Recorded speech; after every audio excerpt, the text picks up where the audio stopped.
the future inside of me. I can find my promise. Deepest parts of me. I can find my promise. Welcome to the It's All About Pink Love podcast with Dr. Renair, the Pink Love Specialist. Deepest parts of me. Arising from the dead to find the spirit inside myself. Taking love to the deepest parts of me. There's a power, the energy in my soul that sets me free. My heart is open for the heavens which supplies my source. And it's here. I can find my promise. I can find my future so clear. I can find my promise inside of me. I can find a future to a deepest part. Hey, love. It's Dr. Renair here, the Pink Love Specialist, and I'm so glad to be with you again. Welcome to Chapter 3, Season 3 of It's All About Pink Love. And in case you're wondering, someone may say, well, what was Chapter 2? So I treat It's All About Pink Love like a book. So just think of them like how you would buy a book. Some chapters are a little bit longer than the others. Each chapter speaks about something different.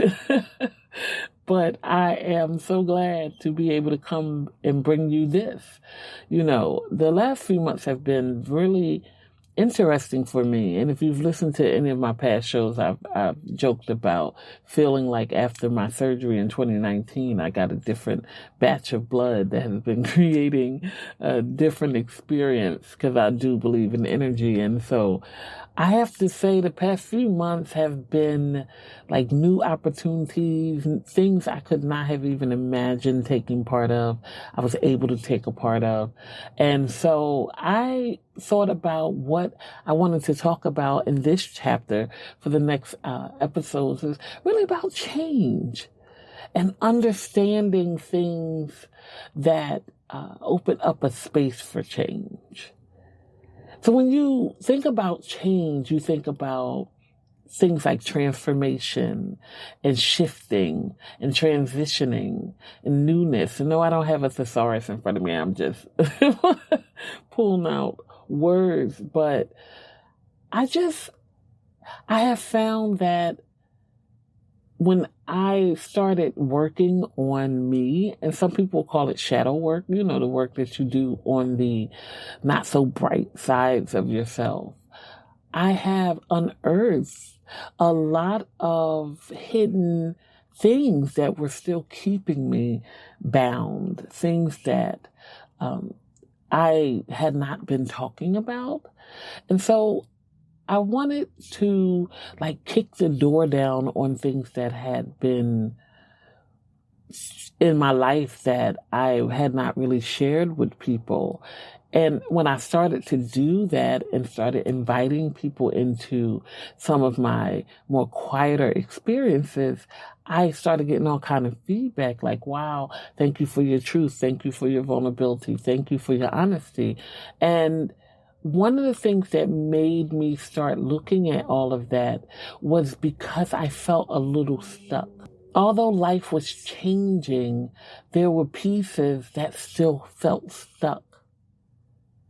And although I neglected to ask you how you're doing, and I should have said, how are you? So you could tell me how you're doing. And I know you're listening to me, so you really can't talk to me. But again, energy, right? So how are you? How have you been? Yeah, I paused because I wanted you to answer. But and if you sit next to someone and they to look over at you like, what's going on? Just tell them, you know, I'm talking to Renair. We're having a conversation. Because what I have found is when I started talking to people about how I was feeling about things, it gave room for me also to receive things from other people. And so that's primarily what I'm going to look at, and what I'm going to talk about today is that space of change. We're going into the spring season. Some people look at it as like when you do all your spring cleaning, and I've been talking about this a lot in the different classes and things that I've been in. Spring cleaning. How do you spring clean your life? That's what we're going to talk about today.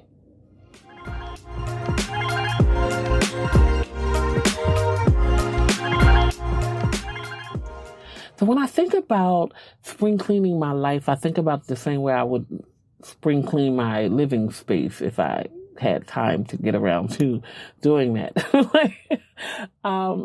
You go through your closets, you switch out your clothes, you may switch out your winter clothes for your spring clothes or start introducing those summer pieces. Depending on where you live, you might not have to switch out anything, but again, right now we're talking about me. So I have to switch out clothes. I'm going to pull out furniture and I'm going to sweep behind it and I'm going to dust.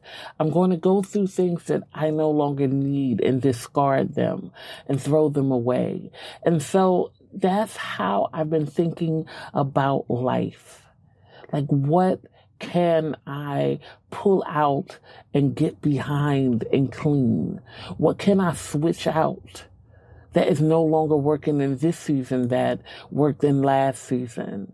What can I do with the time that I have to declutter the space in my life?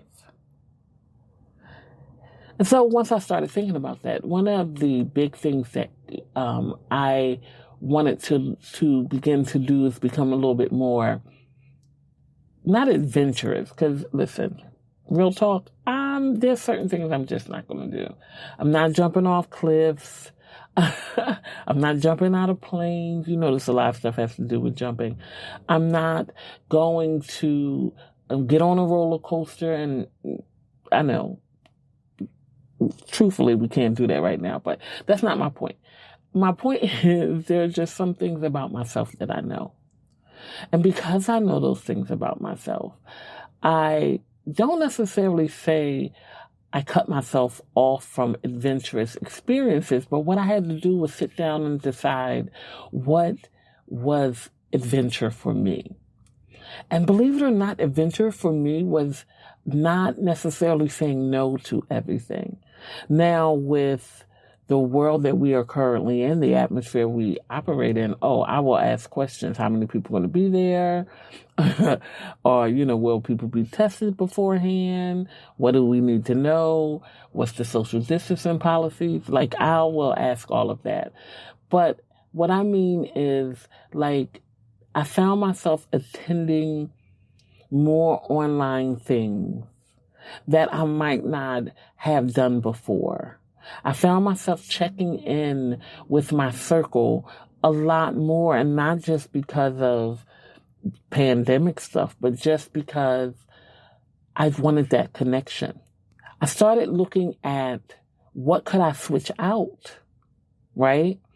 What could I get rid of? And one of the things that I decided to switch out was the story. Now you may be like, what's the story? The story is whatever story you tell yourself about yourself and the things around you and that have happened within you. That's the story. When I started changing the story, it allowed me to forgive some situations of myself and of others that I might not have forgiven before. Now, here's the thing. It did not mean that I had to necessarily reconnect with people, but I was able to let some things go. And in letting things go, it allowed me to create this space of even more grace for myself. Because oftentimes when things would happen, I would be like, how could I be so stupid? How could I be so dumb? Why didn't I see that? And the reality was, in that moment, I was operating with the capacity that I could and wanted to. And see, that's the thing. Sometimes people say, I absolutely didn't see that. But you might have saw it, but put it through a different lens.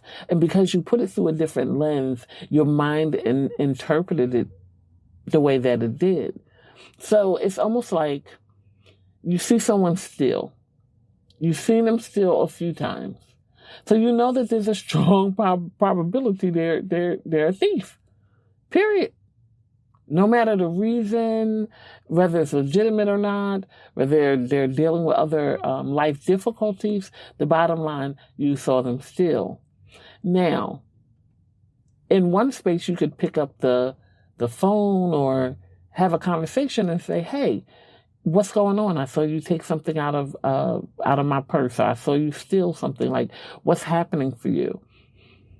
Another place is you've just classified them as a thief and know not to leave your bag around them. Another part may say, oh, but I love them. I'm not going to confront them about what I saw. I don't want to deal with what that looks like. I don't want to have to change the idea I have about this individual. So you'll make a story until either they steal something that causes them harm that you have to look at and be like, oh my gosh, I should have said something. Or they take something from you that is of importance, because the truth is, a lot of times people are not always affected by things until they're affected by things. And so when you run things through a rose-colored lens, it changes the story. But it doesn't change the story in a positive way. You just lied to yourself. You just gave yourself more time in that particular dynamic or that situation. But for me, when I talked about changing my story and changing my narrative, I had a lot of words about myself that weren't necessarily kind. And not because I thought negative of myself, but because I had been through quite a bit of things. And so every now and then, those old ways of speaking would come up. Today I'm Dr. Renair. I have a doctorate of ministry, but I think I talked about before, I dropped out of high school due to some personal things that were happening in my life, but I still dropped out of high school and I got my GED. And I remember people telling me that I wasn't going to do anything or I wasn't going to be anything more because all I have is a GED. You're not going to be able to get this job. You're not going to be able to do that. You're not going to be able to go to school. And had I listened to a lot of that feedback, although it might have been valid for whatever they felt they needed to say at that time, I would never be sitting here having this conversation with you. I wouldn't have been in the spaces that I've been in. I wouldn't have written the books that I've written. I wouldn't be able to have the conversations that I'm allowed to. When I say allowed to, I don't mean like somebody gave me permission, but just that I get the opportunity, let me say that, to have. But here's the truth, and I don't like buts, but, well, yeah. So the truth is, I still have moments when I'm doing something and I forget something. I had this interview recently, and there were stories like that I knew like the back of my hand. But I was like a kid with a test. As soon as I sat in front of that thing, my whole brain went blank. It was combined with the nervousness of just being able to do that, and the space that I was in, total blank fest. Couldn't remember anything. Couldn't even put a sentence together. And all I kept thinking was, I know this stuff. I know I'm better than this. And then right in that moment, the little, you didn't graduate from high school. So it doesn't matter what my grades were before the life situation happened that caused me to withdraw from school. It doesn't matter what I had done since that point and where I sit and the things that I'm doing today. In that moment, I was reminded of things that had been said to me. So I was like, oh my gosh, I really have to look at how this story is playing a part in my life, especially after last week, because after I had that experience and had that total blank fest, the next day I spent the whole morning crying.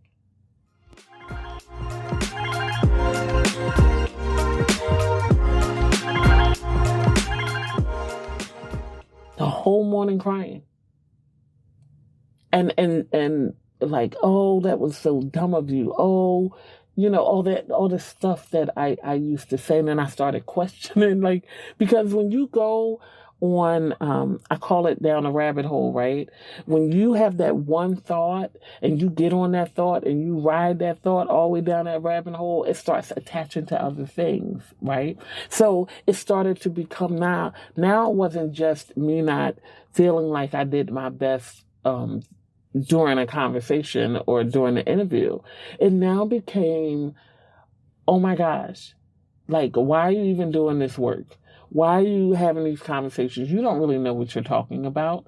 You don't know what you're really, you don't know your subject matter. And then it became, oh, well, now maybe you're not supposed to be up here doing this. Maybe you're supposed to be over here doing this. And so it went from this one experience to this whole conversation within me now about how my whole life purpose is wrong. And then I had to stop and say, oh, no. No, we have to do something about this, because this thing was consuming my entire day. And I share that. And, when we come and have these conversations, I'm just really talking to you about the things that come up on my mind. But sometimes I think when you're doing certain type of work, you think, oh, I'm past that. I'm over that. I'm moving through that. And then something will happen and it all will come bubbling back up to the surface. And you're like, oh, snap, I still have to work on that. And so that's where I was.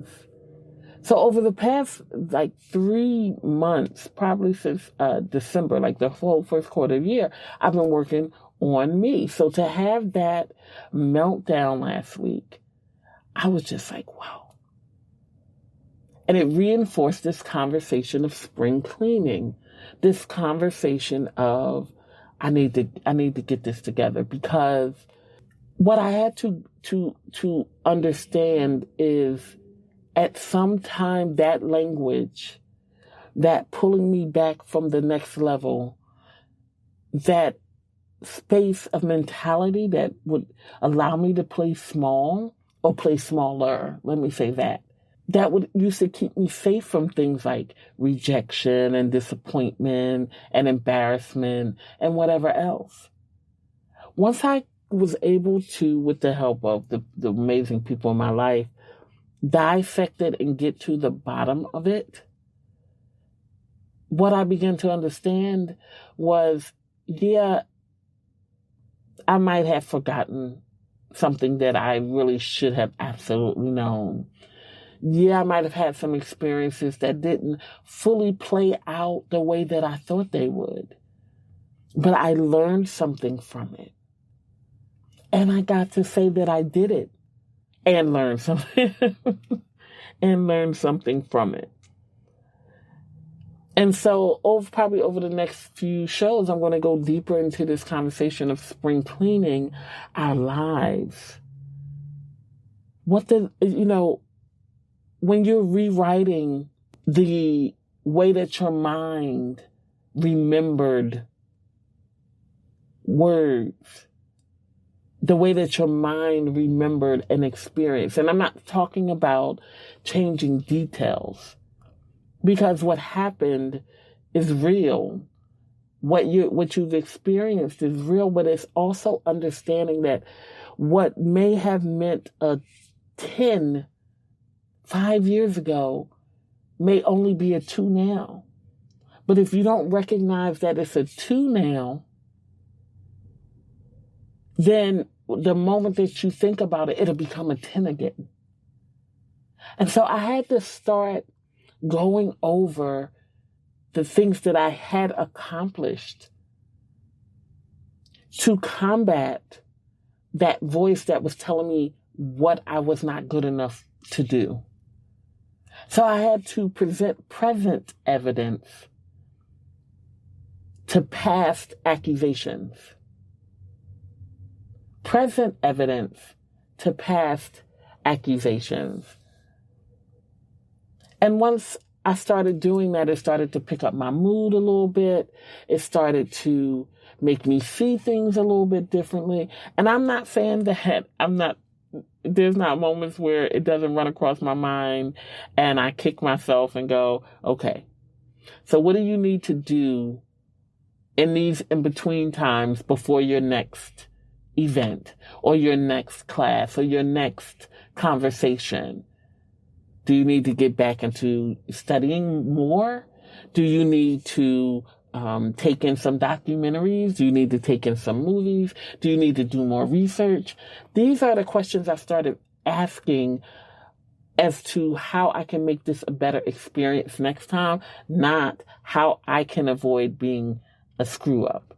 Because again, I am like repeating the same language that was saying and repeating those things to me. I'm going to tell you something. Real talk,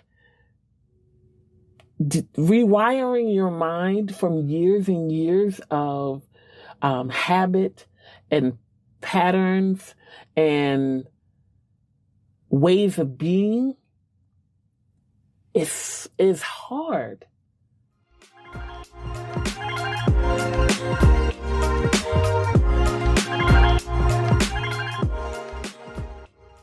A lot of times people make, enlightenment about self and enlightenment about spirit to be this kind of thing where everybody's sitting around and, the vibrations are going and you are in sync with everything that's going on. And in reality, sometimes it is a scene from out of a horror flick. Like your hair's all over the place, your mind's all over the place. It's destruction all around you, and you're just like, yeah, this is where I am. And so that's why I always encourage like people that I work with or people that I talk to, don't give up on the process because the process is hard. When you are spring cleaning, let me tell you something. I don't know if you've ever pulled everything out. I mean, everything. And you turn around and the whole room is a disaster. Furniture in the middle of the floor, clothes in one corner, this, that, and the third. And you're like, oh my gosh, what did I just do? That's how it is when you're spring cleaning your life.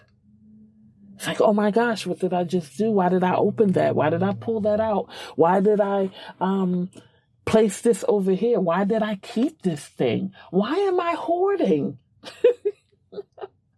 Like, why am I hoarding things? And to the other extreme, why am I getting rid of everything? Why am I getting rid of all of my relationships? Why am I closing off from the world?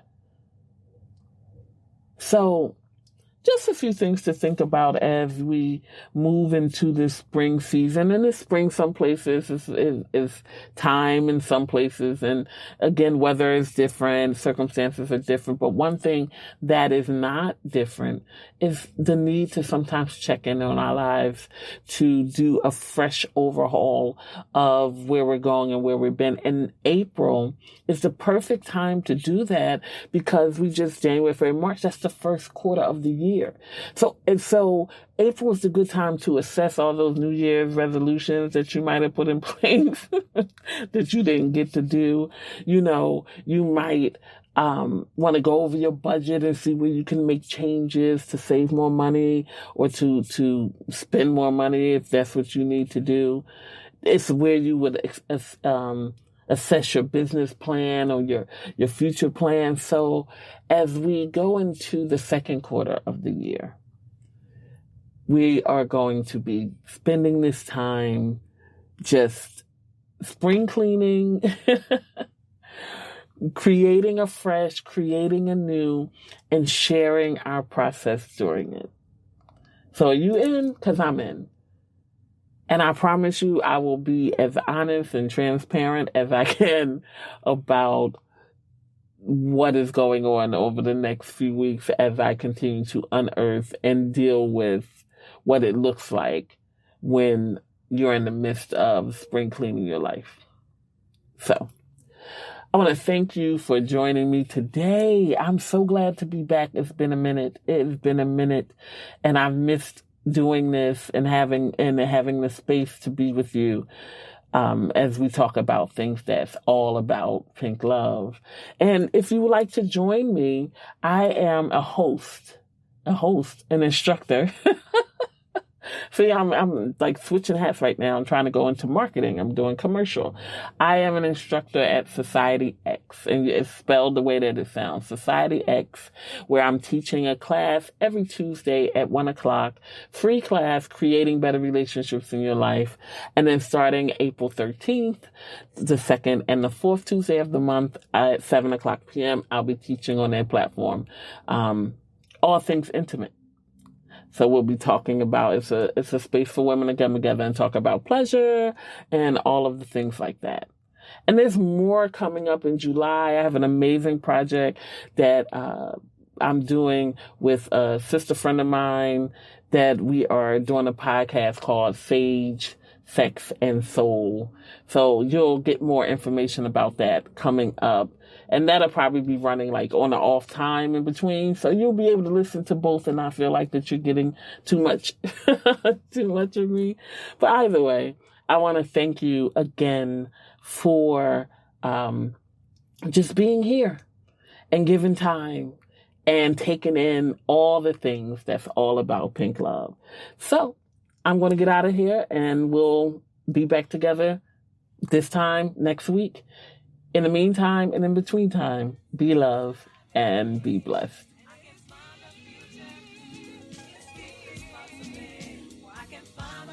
Thank you for joining Dr. Renair today. For ways to stay connected, please visit www.pinklovewellness.com. You can also follow her on social media. She is Renair Amin everywhere.